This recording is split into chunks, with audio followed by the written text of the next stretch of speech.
Salam saudara, salam sejahtera dalam kasih Tuhan kita Yesus Kristus. Kebenaran hari ini 23 Mei berjudul Rela Kehilangan Hak Milik. Rela kehilangan hak milik. Dari kisah kelahiran Tuhan Yesus menunjukkan kepapaan atau kehinaannya yang sangat ekstrim. Tuhan Yesus tidak dilahirkan dalam istana atau rumah yang layak, tetapi ia lahir di tempat sederhana, sangat besar kemungkinan di kandang hewan.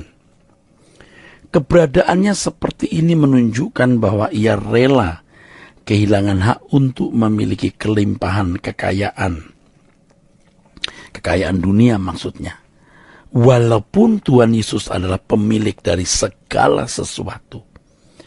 Sebab ia adalah pencipta. Dan segala sesuatu itu, maksudnya pencipta dari segala sesuatu. Alkitab mengatakan bahwa segala sesuatu diciptakan oleh Dia. Tanpa Dia tidak ada suatu pun yang jadi. Tetapi Ia melepaskan semua kemuliaannya itu. Ia rela kehilangan hak milik. Hidup kesederhanaan Tuhan Yesus terpancar dari sejak kelahirannya sampai kepada kematiannya di kayu salib. Yesus tergantung di kayu salib dengan tubuh setengah telanjang. Sebab prajurit Romawi merenggut jubahnya dan membagi di antara mereka melalui undi. Saudaraku, dalam suatu pernyataannya, Yesus mengemukakan serigala mempunyai liang dan burung mempunyai sarang. Tetapi anak manusia tidak mempunyai tempat untuk meletakkan kepalanya. Sebuah pernyataan yang menunjukkan kemiskinannya yang sangat ekstrim. Dari hal ini nampaklah bahwa Yesus rela kehilangan hak untuk menikmati kekayaan materi yang sebenarnya adalah miliknya sendiri, miliknya dia juga. Paulus dalam tulisannya mengatakan, karena kamu telah mengenal kasih karunia Tuhan kita Yesus Kristus, bahwa Ia yang oleh karena kamu menjadi miskin, sekalipun Ia kaya, supaya kamu menjadi kaya oleh karena kemiskinannya. Kemiskinan dalam teks ini adalah eptokeusen. Berarti become poor. Kata ini berasal dari kata ptokewo yang memiliki pengertian to be a beggar, to become indigent. Indigent artinya menunjukkan ketidakberdayaan secara materi seperti pengemis. Ya. To become a beggar, seorang pengemis. Betapa berbahayanya ketika seseorang terjebak atau disesatkan oleh rasa aman yang salah. Rasa aman semu ini membuat seorang tanpa sadar membelakangi Tuhan. Rasa aman yang salah ini diajarkan oleh dunia kepada kita sejak kecil. Rasa aman oleh karena difasilitasi oleh kekuatan di sekitar kita. Fasilitas tersebut bisa berupa uang, harta kekayaan, ya, keluarga, relasi petinggi negara, pangkat, nama baik, dan kekuatan-kekuatan lain. Rasa aman ini juga menyangkut keyakinan bahwa ia akan bahagia dan menikmati hidup dengan keberuntungan dan kesenangan kalau difasilitasi oleh kekuatan-kekuatan tersebut. Rasa aman yang salah ini telah menjadi gaya hidup atau pola hidup manusia pada umumnya. Iblis membujuk manusia untuk memiliki gaya hidup yang salah tersebut, yaitu rasa aman yang bertumpu pada kekuatan di luar Tuhan. Jadi ketika iblis berkata, sembahlah aku maka akan kuberikan dunia kepadamu, dia mengatakannya ini kepada Tuhan Yesus, ya. sembahlah aku maka akan kuberikan dunia ini kepadamu. Bujukan tersebut adalah dorongan untuk memiliki gaya hidup di mana seorang merasa aman dengan kekuatan di luar Tuhan.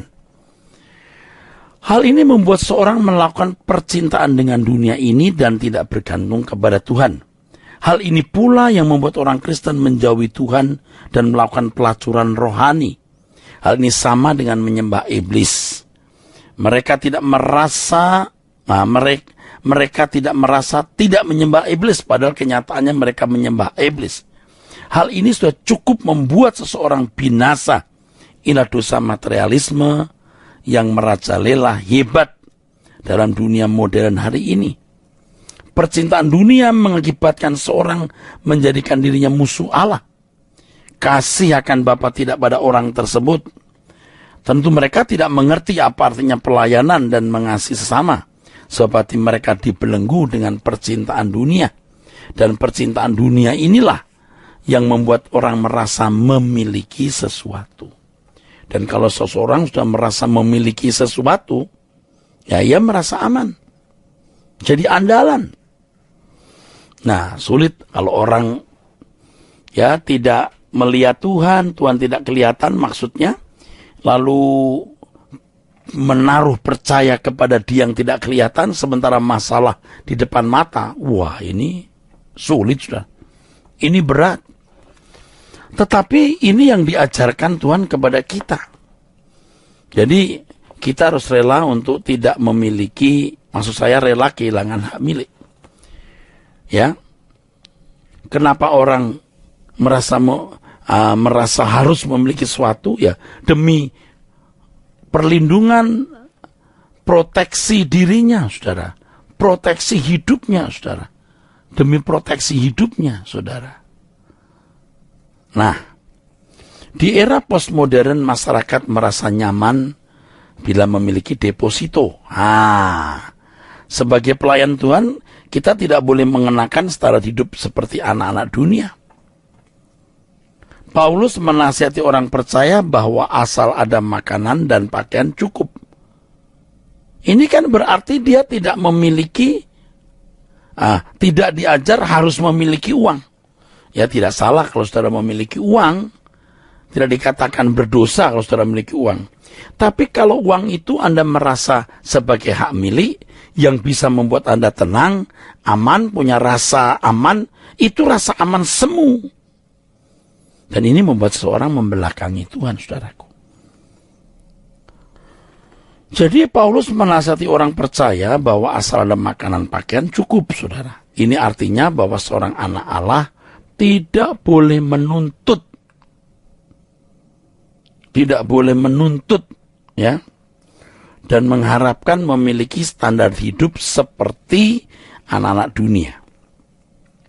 Bila seorang pelayan Tuhan sudah merasa berhak memiliki hak milik, maka ia tidak akan dapat menjadi pelayan seperti Yesus. Ia tidak rela menjadi seperti anggur yang tercurah, roti yang terpecah. Ia tidak rela, ya. Seperti Yesus yang dicurahkan seperti anggur dan dipecahkan seperti roti. Saudaraku sekalian, dalam pelayanan memang dibutuhkan berbagai fasilitas. Jelas. Tetapi hendaknya, saudaraku, fasilitas yang diharapkan seperti mobil, rumah pastori, dan lain sebagainya bukanlah menjadi hak milik untuk kenyamanan hidup. Dengan prinsip yang benar ini, maka seseorang dapat berkorban demi pekerjaan Tuhan bagaimanapun beratnya. Walaupun telah bekerja keras, seorang pelayan Tuhan tidak boleh merasa berhak memiliki hak milik. Pengorbanannya adalah devosi atau pengabdian kepada Tuhan, ibadah kepada Tuhan. Bukan taburan yang mengharapkan tuaian sekarang di bumi, tapi taburan untuk menuai nanti di belakang langit biru. Ya, Tuhan memberkati saudara sekalian. Sola Gracia.